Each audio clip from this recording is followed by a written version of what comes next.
What's up guys, welcome back to the channel. In today's video I'm going to be showing you how you can bench test a starter motor using a screwdriver.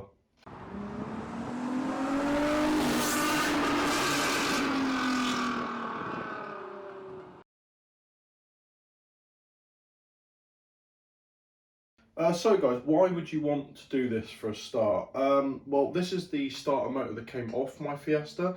It doesn't work, and basically it's such a hard fit in there, it really sort of difficult area to work on. You don't want to put another one on and find out that that one doesn't work either. So there's a really quick and easy way to test it before you put it in the car to see whether it's actually engaging or not. That's basically the main reason why you do it, because purely you don't want to sort of put it all back together and realise the car still doesn't start, and it's probably something to do with the solenoid or the actual motor itself.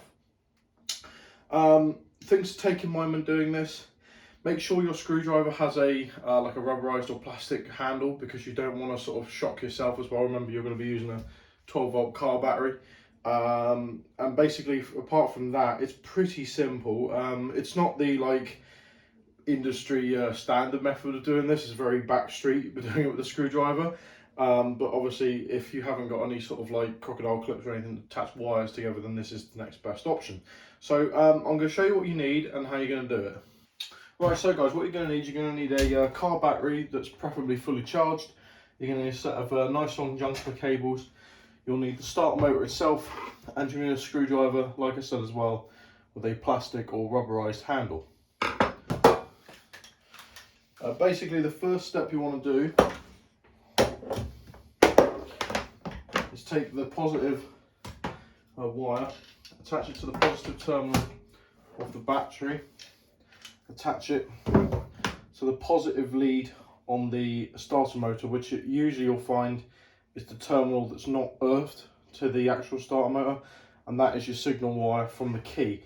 So usually you'll find it's probably the other big terminal bolt that's pretty much next to the negative. You just want to attach that together, like so. Then you want to take the negative leads, attach it to the negative side of the battery. Then you want to earth it on the starter motor. You don't want to touch any of the other leads, you want to earth it on the starter motor, like so. Then guys, what you want to do, you want to take your screwdriver, and then you want to touch the positive and the signal wire together. See that? So you should be getting some sparks if it's all connected up properly, which I am. But obviously this is the Duff starter motor that came out of my car, so we know that it doesn't work, and we've just tested that, so we know the problem wasn't lying with the wiring or anything. We know it was the starter motor. Right guys, so I've got my basically my new starter motor hooked up here. It was from a breaker's yard, but they told me it worked, so we're just going to test it out before we put it back on the car. It's the same principle, touch the things together. You see that guys, there's definitely some life in that one, so you can actually hear,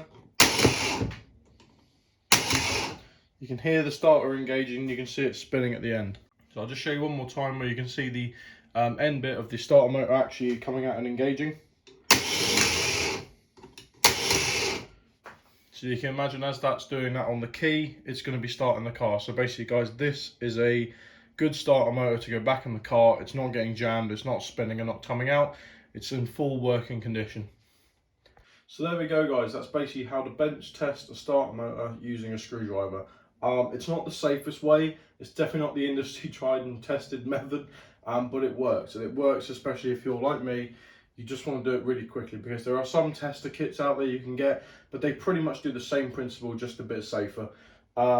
Just before you do this, make sure you know what you're doing. You know, don't work in an environment that's got like petrol or it's going to jump or anything like that. Because obviously a 12-volt car battery is a big charge. But apart from that, that's really simple to do. It just gives you peace of mind that you know the item you're putting back on the car actually works. I mean, if anything, I watched them do that at a breaker's yard anyway, so it's not like they had a professional testing kit either. But anyway guys, that's the end of the video. I hope you found it interesting, I hope you found it informative, and I hope you can use that trick in the future. But as anyways guys, don't forget to like and subscribe, and I will see you in my next video.